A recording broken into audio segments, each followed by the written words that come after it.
It's no secret that we love our Arabian horses and those that have come into our lives as a result. From the everyday amateur to the professional trainer, AHT Talks is here to chat about the latest happenings, get to know some of our favorite individuals, and answer some of the questions we're all eager to know. Now, here's our host, Laura Ames. Good evening, everyone. I'm honored to have tonight.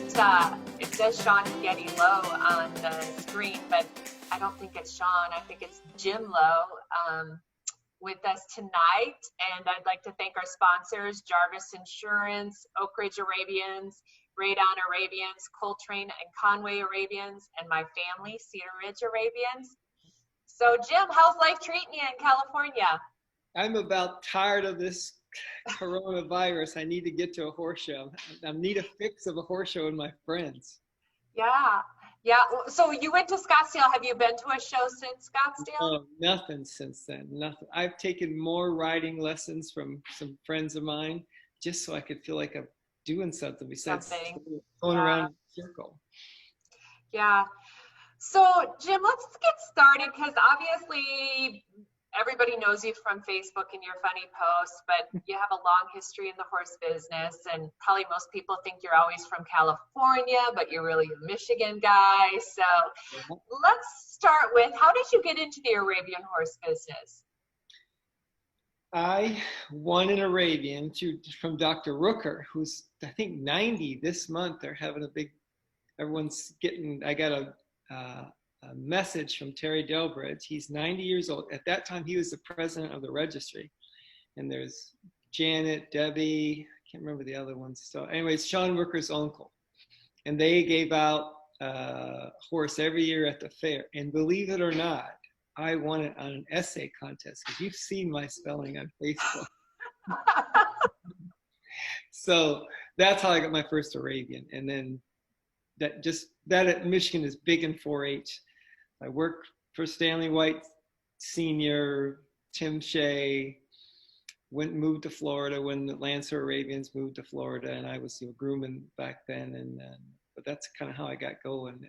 But my mom has always done equitation, and she had trained Carmel Rooker years ago. And so she rode with my mom for 3 or 4 years, and that was my mom's thing.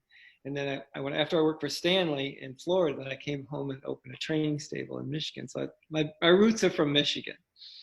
And so that's how it all started. That was actually my next question to you. So your mom was sort of the equitation queen, I believe, back in the day. And I'm sure there was lots of riders. I know Carmel. Was there any other riders that came through your mom's barn that you guys were maybe? Couple girls, one from Texas, last name was Chris Lamb, and then Elizabeth Foote, who is from Grosse Ile, where, I don't know if you know Stefan Peters, the dressage guy. He's Mr. USA. He's in California. His current wife rode with my mom as a kid, and then she rode with Tim Shea after I left Michigan, and so those girls. Carmel is the most famous one. Carmel is the most famous one. So you talked briefly about some of the farms you worked at. Maybe you could share a little more insight, because you have worked at some great farms before you went into business for yourself. Yeah, I worked for Stan White Sr. when they were in Michigan. They were Ford Arabians. They had ported Assad and Sultan, and then they went to Egypt, and I got to go. And I was just 18. I think they had to have one person for every 3 horses, so I got to go there. And then they moved to Florida, and I stayed there in Ocala for a while. And then I went to work for my parents for, 10, 12 years. And my mom had a zillion kids riding. And of course, at that time, Gene LaCroix and Ray they were it. They were like Stokowski's and Kiesner now.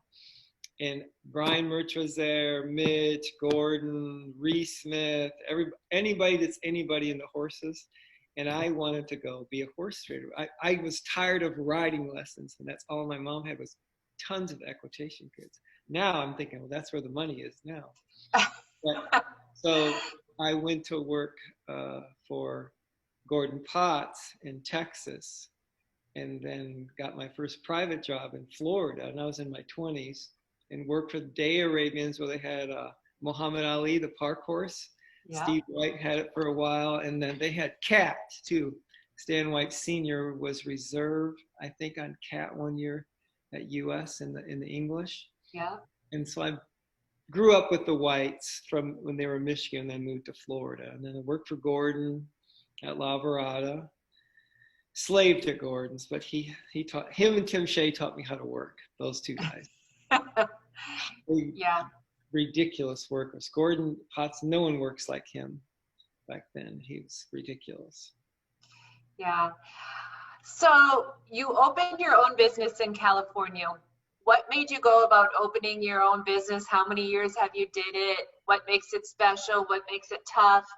When I was working for Tim Shea, Steve Heathcott, now I worked for Carho. We were showing halter horses at the Buckeye, and Steve Heathcott was showing all of our extra ones. Michael Byatt was showing the good ones, the best ones. I got to show the second string. So I struck up a friendship with Steve. I went to his place in California to go. So I'd never been to California. And so I went there, and we landed. I don't think Steve had a car. He had a scooter. So I get off the plane, and he's got one of those signs that's like for people, and it said country FK on it. So I come out, that's my first time in California. And so he took me to San Ynez, where Paragon Arabians was then, and Christine Kraut. Yep. And I'm driving, it was just like it is now. It had tons of rain. Everything was green. So from the Midwest, it's totally flat, winter, there's no leaves, no green. So we drive up the coast. And I'm thinking, this is ridiculously beautiful. I'd never been to California. Then we drive through the San Ynez Pass from Santa Barbara, and it's crazy. I'm like, well, who would live anywhere else but here? I got there and I took the job, and Tim Shea was like, you're not ready. You need another year. You need another year. And when I got there, they had bought Cat and Around, and they had bought Solar in one of the auctions. And those were my first two Canadian national champions. I was just going to say you won, yeah. Yeah, and I think that same year, Steve won with Keepsake V. And Brian won the park. So the three of us at that time thought we thought that Gene LaCroix might as well retire because we got this handle. So talking about that, in some of the horses you've won with some great ones over the year. You want to share some of the special wins you've had, and maybe there's some that maybe people don't know about that are special? Yeah, some of them that are young and still wiping their nose. Their parents are taking care of them. They're still babysitting. That's that Zanzibar horse I won the Western. I didn't know. I was a complete nobody. I just was riding Western, and I'd worked for Stanley, went to my parents, and then somehow I took him to Gordon's, and then I took him to Star World. Well, then during Star World, he won the Western classes there, and he was the High Point horse, and I won this new car.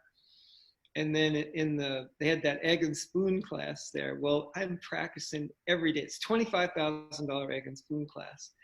And so I'm killing myself, and this horse too, to win this egg and spoon. Well, they go into the finals, and it's me and Kit and Terry Holmes and I don't know, 2 or 3 other people. They go in my mouth into the lope, and I lose my egg. Then Terry loses his, and then Kit wins his. And to this day, everyone thinks Kit probably had a little glue on that egg.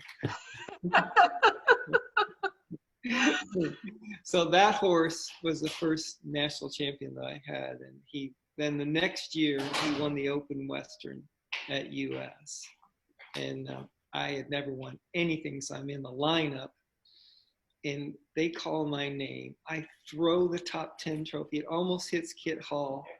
I circle the arena. I got the Rommel whipping around my head like I'm totally retarded, and the guy goes, they're not going to get him stopped till downtown Albuquerque. So that was my first win at the Nationals. That one was pretty special for me. Yeah. That mare, Cat and Around, she was pretty nice mare. And then when I showed Noblest in 2001, that was Tim Shea had started. I think Bobby Phillips showed in the junior horse for Tim.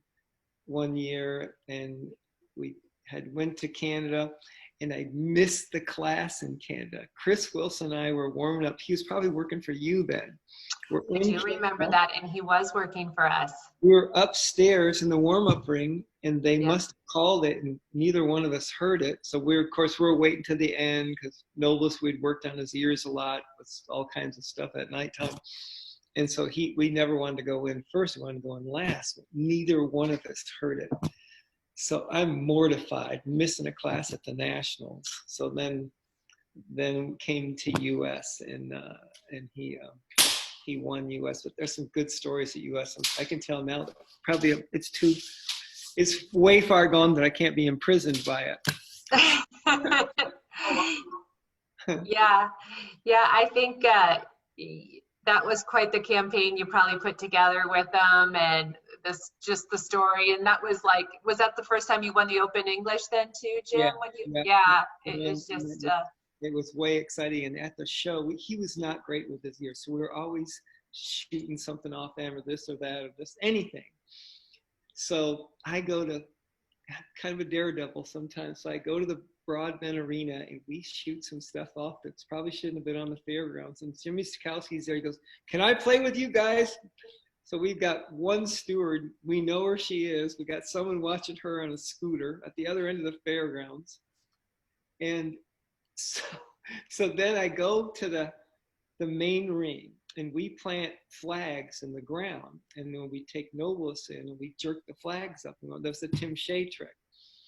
Well, now it's illegal to plant flags, and it's illegal to have a Freightliner truck in the ring. I didn't know that. Anyways, so Mike Wheelhand that year won in Canada, and Nobles was not great with ears, so I wanted to hit the ring first, because we just thought all the stuff that we had done to him, if he hits the ring, he's going to be looking for the boogeyman. So Mike would always, when he was showing, what's the bass stud that he won? Pension. He would go to the top of the ramp, and he would pretty much sit there telling all of us that, he wouldn't say it, but just the look in his little Canadian eye was, "Hey, I'm going in first." I'm thinking, I got to go in first, because when he hits the gate and sees those three judges, remember, he's going to think half of my staff is out there with something in their hand to get his ears up. So I'm trying to think, how much. So the guy's going with the trumpet.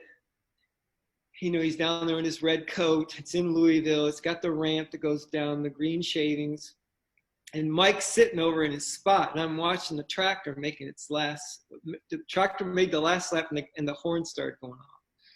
So then I'm thinking, well, there's probably 2 feet on the edge of the wall, this tractor coming up. I think I can get down there without him running me over. So I go down the ramp. There's 2 feet, maybe 1.5 feet, and Nobles wiggles down the side.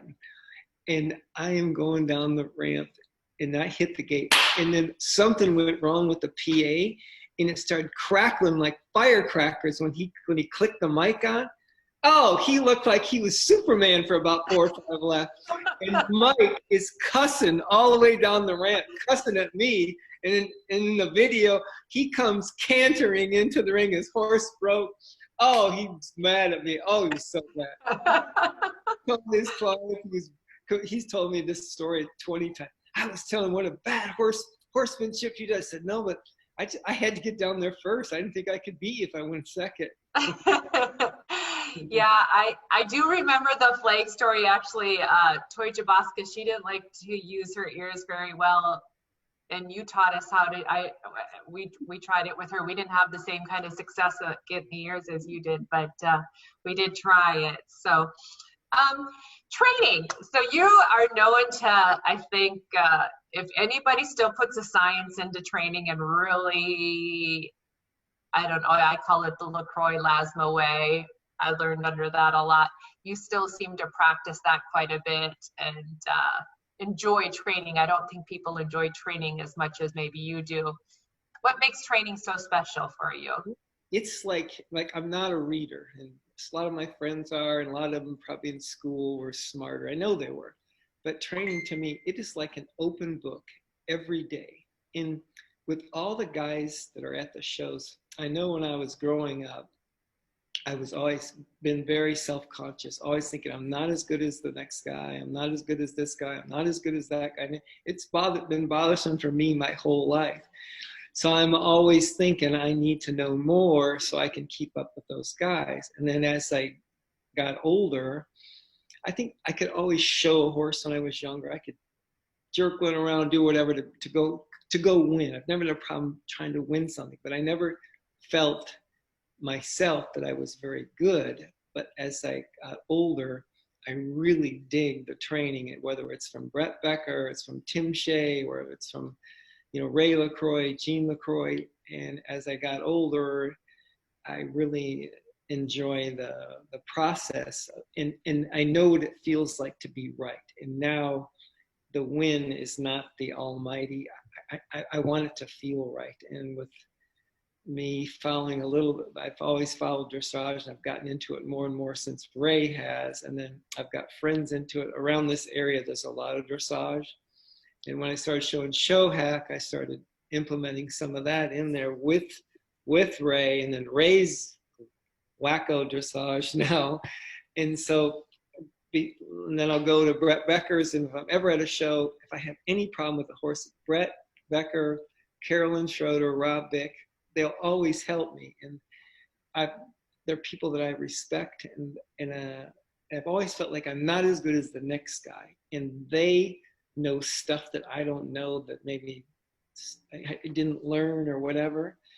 And showing's always been easy for me. I love to hit the ring and hit the gate, but to make it feel like I know it's supposed to feel, and to get rid of tension and get through the horse and get through the bridle and get through his back, that has been the LaCroix's.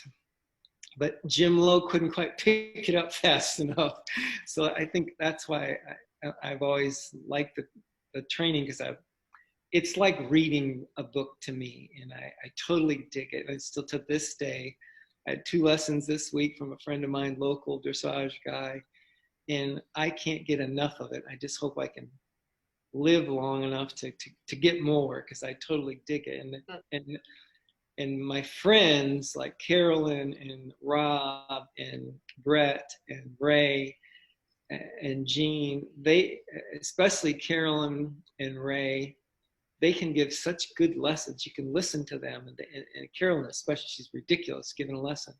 I think I'm finally now, or I can give a good lesson, and I'm not just BSing somebody or trying to get through a lesson, get to the next horse, because the stuff that I've learned from them, it's ridiculous, the knowledge that they have learned. And I know Rob and Carolyn have been through the LaCroix program through Ray when they were in Wisconsin with Ray. And then I think maybe Rob trained a lot of Brad Burns horses a long time ago. Yeah. But that basis of method and just the stuff that they know, it's ridiculous. Everybody that's any good in the horse business, they stream back to LaCroix like the horses stream back to Bosque. I mean, all the guys that are good. I mean, there's not a guy out there that hasn't had some affiliation with somebody through LaCroix. Maybe Josh Quintus, he'd be the only one.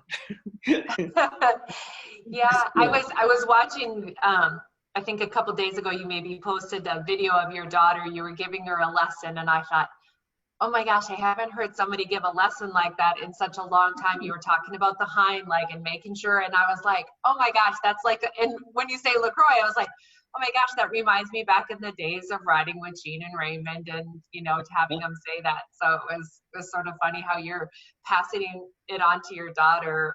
Yeah, she just started taking the whip and tapping a little bit, and I gave her a longer whip that day, and somehow she came into a stop. And Rob and Carolyn have always emphasized to me hind legs since I've known them, since I've met them. And so Zia came into a stop, and I'm like, Zia, tap that horse. Well, this horse tucked his ass and pushed his rear end up there. And she has no idea what she's doing, but she was actually using the whip, and with her, abilities, it was impressive to me, because I'm like, oh, she's actually tapping that horse's ass down and getting this rear underneath it. So it was kind of cool, because I could see it, and then I watched it, being like, oh, she knew it. She was doing it just like those guys who are really good do it. Yeah, no, it was cute because the horse, it just sort of sat on its hind end and it pushed off, and I thought, oh, Yeah. she's got it down. That So, was pretty cute for me to watch my own daughter. And she, the two girls, she's a barn rat. She loves it. And then Zia didn't hardly speak until she was 6 years old. So for her, it's the Arabian horse has opened her whole being up. And so her coming up there with me and riding and asking to ride her, it's pretty, it's a good thing for our family. I was just saying, they all attend the shows with you. The two girls do, right? When you go to the shows. I have no idea, but I said, you guys need to go to youth. There's a lot of girls there. There's a lot of girls running around. That's the only reason I went to horse shows before, because there was lots of girls. Like, you guys will do just fine. Yeah. Well, let's talk about horse shows. I think there's nobody that likes horse shows like you do, Jim. And there's nobody that likes to get up early in the morning. I always wake up on Facebook at nationals, and there you are in Center Arena, usually by yourself, videoing. Might be 4 or 5 o'clock in the morning, but you're videoing, getting it all in. What do you love about horse shows, or what makes them so special for you? The competition is really good. I'm ate up with competing, and then not missing something so somebody can beat you. So then I have a sleeping problem, and that, I don't know if it's me getting up out of fear, but I can't sleep very well at home, and then at shows it's worse. So it's a bonus for me, so that I can sleep a little and go out, and the arenas are empty, and then someone will be out there to compete with. But when I go to the shows, I can't wait to go to see all of my friends, whether it's you, Carolyn, whether it's your dad would come by. He would come by every major show, and he would talk to me.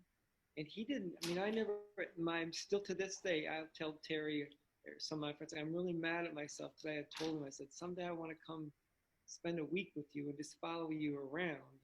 And so, because I the stuff that he does, because he does construction, and Joe works for him now, Joe LaBruzzo, so I hear stories from him about his brother, John. And then just he does this up with the team horses, and I got to know more about your dad in the last year and a half than I ever knew before. But he would, it's like he would go find some of us guys out. He'd make us trip around the fairgrounds. Oh, he loved horse shows. Yeah, he loved them. That guy's he's a big deal. And then the more I got to know him, I was like, he's a bigger deal than I even knew he was. And I'm like, but he would give me time and make it a point to say hello. Well, there, David Pease, your dad, John, there's men out there that I hope my kids emulate someday, that I've learned something from them. But the shows, the competition, I'm able, and I'm in constant fear of not doing well and not looking like more of a retard than I am on Facebook. That's me just goofing around. But in the showing, I don't want to be the guy, oh, he sucks. So you're all business. I'm out there in the morning because I'm out of fear, not wanting to not do well or do well, because the money that people spend in this horse business, it's ridiculous. The people who really are into it, they love it. Well, when we were younger, there was Gene and Ray and a group of guys who were good. Now there's 50 horse trainers that are good. And there are way more choices now. So if you're not working to do well or not taking care of your people, there's someone else they can go to, because there's 50 of us out there, female, male, that can go win stuff at nationals. So if you're not working it, and then me, there's a few of us, I'm one of the oldest dinosaurs out there. So I have to work harder to keep up with those younger guys. Oh, I don't know about that. Well, let's talk about your wife. You met your wife. She's not a horse person, correct? But you met her at Scottsdale, right? Yeah, she was working for the World, and I had brain surgery that year, and my face was worse than it is now. It was totally paralyzed, hanging way down here, and I had blue tape on it because my right eye wouldn't shut. And it was the first show I was going back to. I had surgery in November, and then I was going to the show, and I wanted to show. So, but I didn't start school until 2 weeks before the show. I can't remember who was working for me then, but she was working for the World, and we had done ads, and I didn't know who she was, but she'd probably done some of our ads. But I'm holding a horse in the wash rack, and a girl named Melanie Ronan, was working for me then, who's rides amateur now with me. I'm holding the horse for her. She's washing it, and Sean comes up with, I can't remember the guy who was the main guy at the Larry. Anyways, so she comes to the wash rack, and I talked to her for a few minutes and this and that, and she leaves. And so I turned to Melanie, goes, and I was separated at the time. And I goes, I think she likes me. She goes, you think they all like you. Take a look at yourself. I got blue tape. My face is on. She goes, Jim, take a look at yourself. You think they all like you. So we met there at that show. And then I went to Handlebar Jay's. I met her there. And then I think a week later, we went to Las Vegas with Greg Galloon, Steve Heathcott, Brian Mertz, like 10 guys. She came down she lived up on San Luis Obispo, close to the World. I think they're out on the ocean, but she lived close there. So she met me, and we drove to Las Vegas, or flew, I can't remember, with 10 other guys. And because we were all going out there, because Greg Galloon had won the Mayor's, and one of his clients had said, if you won the Mayor's, I'll take all you guys to Las Vegas. So she became part of the trip of Sean and I and Galloon and all the guys from San Diego. We all went to Las Vegas, and that was the first time we hung out together besides the horse show. It's crazy. She was working for the World then, doing ads. And then when she was there and we started dating, I said, you need to stop. There's too much money. You need to do this yourself. You need to leave the World and do your own thing. So she did, and has done it for a long time, and doesn't do it now. She has a store that we have, and that she developed, and so that's how we met. She is the whole thing for our family. She does everything for all of us, does everything for anybody, and she's nonstop. She runs my business, runs her business, and then now she's been homeschooling 3 of the kids for the last 2 months. And then since we've been married, even before, we eat out 7 nights a week, because we got basketball or this or that or this or that. And she's in the house, so she doesn't want to stay at home all the time. She's been cooking 7 nights a week here. Someday you're going to come here, flip this phone on, she might be hanging from a rope from the ceiling. It's got to be old. Yeah, during these times, that's for sure. Well, let's talk about your family, because I know I have a big love for sports, and so I know we've spoke a lot of sports stuff over the years, and it appears that your sons maybe they're not interested in the horses, but they're interested in basketball, correct? They're both love basketball, and then I love it, so it's even more fun. And then in this area, there's some trainers and people through Mamba, Kobe Bryant's thing. They have grown up around the Mamba thing, and they started club ball beside their school ball when they were, I don't know, 10, 12 years old. So we've been doing club ball, which is, they practice 2 or 3 days a week, and then they hit 2 tournaments a month. This has been going on for 5 years. So when my friends say they're tired, like, you have no idea. There's 4 kids, tournaments. I said, at 5:36, I'm out the door. I said, then we're going to some basketball thing. But it is so much fun to watch them grow. They're both pretty good, and who knows how far they'll go, but they have coaches Diesel, the youngest, has been playing with Kobe's daughter, Gigi, the one that passed away with Kobe. They've been in the same group for the last 3 or 4 years, so we would see them at tournaments. And so that was fun. And then the Mamba's really close to us, close by. And Arista played basketball this year for the first time, so she's into it. Not like the boys, but it is ridiculously fun. And how much you guys went to basketball, NCAA. I mean, once you get it. Oh yeah, you get it in your blood, and it's a fever.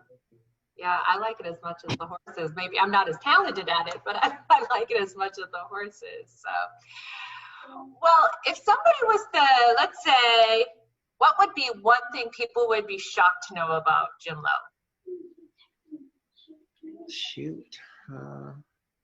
That's a good one. They all know I've been to jail, so probably not that. Shocked. I don't know. That's a hard one. I don't think I can answer. I don't think they all know I love the horses, my family, my kids, my friends. There's not a whole lot of shock at Jim Lowe, I don't think. I'm pretty much out there in an open book. You're an open book. Okay, if you didn't train horses, what would you do? Oh, I wanted to be a school teacher. Who's to know if I ever could have got through school? But I wanted to teach school, and I wanted to coach. And I wanted to coach. And I watched the guys coach. We went to a practice last night, and he's a local assistant college coach. And I'm like, I don't know if I could coach because these guys know a lot of stuff. As much as you watch basketball, the stuff that they do in coaching, it's ridiculous how much they know. And I've been watching coaches for the last 7 years. Tons. Yeah. I don't think I wish I could have had a crack at being a coach. I really wish I could have. You know, it's funny you say that and you saying what you did about my dad. I don't know if you've ever heard the story, but my dad started college. He didn't finish, but he was going to be a history teacher and he wanted to coach football. So he did? Yeah, that's what he originally wanted to do in life. So he got me tickets. He got me tickets once when I judged one of the fall show up there. Oh, you probably went to a football. Yeah, and Michigan was in town. He got me tickets. I think John Powers was one of the judges too. Him or Brad Bloom, I can't remember. But he got tickets for me and for Brad or whoever was with me. And we went to the Michigan and Gophers game on your dad. He got us tickets. Oh yeah, we're big into all that. So okay, what's the perfect day for Jim Lowe? Me? Yep. It would start with a night. If I could sleep through the night and just start watching Sports Center at about 5, and then go hit breakfast, which I can't now because the restaurants aren't open, and then get my kids to school. I love taking them to school. I'm made of it. Or Slade hits a 7 o'clock practice, which is about an hour away from here, to his high school to watch that practice. And then back to the barn. And that particular day, no one came to the barn till late afternoon so I could ride by myself. I'd say even a more perfect day would be flying in Rob and Carolyn, flying in Ray for lessons, and I could lesson all day and they could bark at me. That would probably be the biggest perfect day with my horse life. But us doing stuff with the boys in basketball, Sean and I, I'll rush because Sean works still till 2 or 3 in the morning. She does her store. So if we have basketball at 7, she sleeps from 3:30 in the afternoon, maybe till 5:30. So I meet her at the basketball. So a perfect day in Jim Lowe's life is just almost about every day. Because I sold my ranch to Nancy O'Reilly. I still get to live here. I live in my house that Sean designed. And then she's bought so many nice horses, and anything I've ever told her to buy, she's bought it, mostly for her to ride, but I get to school them. I've made a few of them show hack. But there's nobody out there who has a better wake up day life than Jim Lowe, because Nancy O'Reilly, my clients, Beth Jebb, Melanie, all my clients, but the people that come here or believe in me, I can't thank them enough, because the stock that I get to ride, Mamage, Affliction, these babies, your dad's bred your whole life. Yeah. The reason why Stokowski's and Joel and Vicky and Brad, because they breed. And with Nancy breeding, I've always bred a few of my own. To walk out the back door and have babies. And some of the stuff that we've won with the last 3 or 4 years, it's been stuff that we bred here. That's a special feeling. No, that's like well, during this time, I go to the barn and I go through the pastures and look at all the weanlings, yearlings. I Yeah. love it. Yeah, that's my Can't beat favorite. it. I love the training, and I love the people in the horse business. I love seeing the people. And I know one thing people don't know. I do like Shannon Beatty. I do like her. her and I have had our cat fights, dog fight. No, she's a hell of a horse trainer, and she's confident as hell. She works But hard at it. Yeah. whatever reason, we rub each other the wrong way. But I do like Shannon Beatty.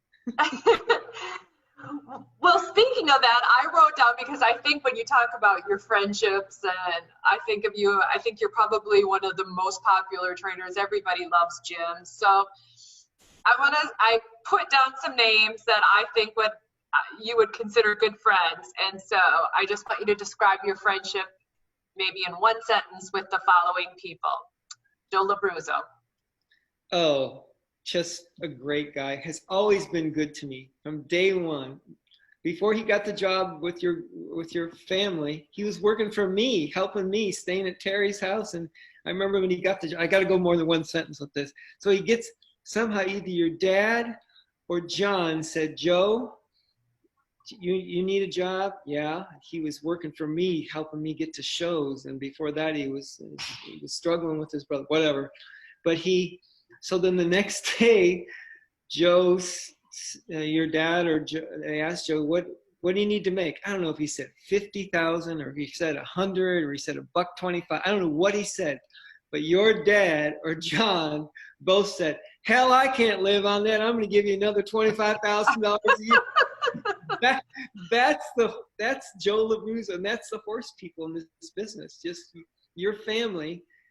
I'm pissed at myself that I don't know your family more. I know John. I knew John more than your dad, but that's the Arabian horse business. I mean, Joe's got a hell of a job now. I mean, great job. But to be honest, so my mom and I here in Arizona, he takes care of us. He checks in with us. So yeah, he's a great guy. Here's another one, Steve Heathcott. Been my best friend for a long time. Him and 10 other guys been my best friend. We have done more fun, illegal things than you could ever imagine. He is so smart and so talented. He is Gene LaCroix, Michael Byatt, DeRay LaCroix, all wrapped in one, with more personality than anybody I know. A gift with horses that no one has ever had in this horse business. And he's so special. And his mother is even more special. Just a great friend to me. Yeah, I've never met his mom, but everybody says that about his mom. She's the yeah. best. Okay, Brian Murch. He's been sent from heaven to the Arabian horse business. He is the greatest human I have ever met. There's no person like Brian Murch. He would do anything for you.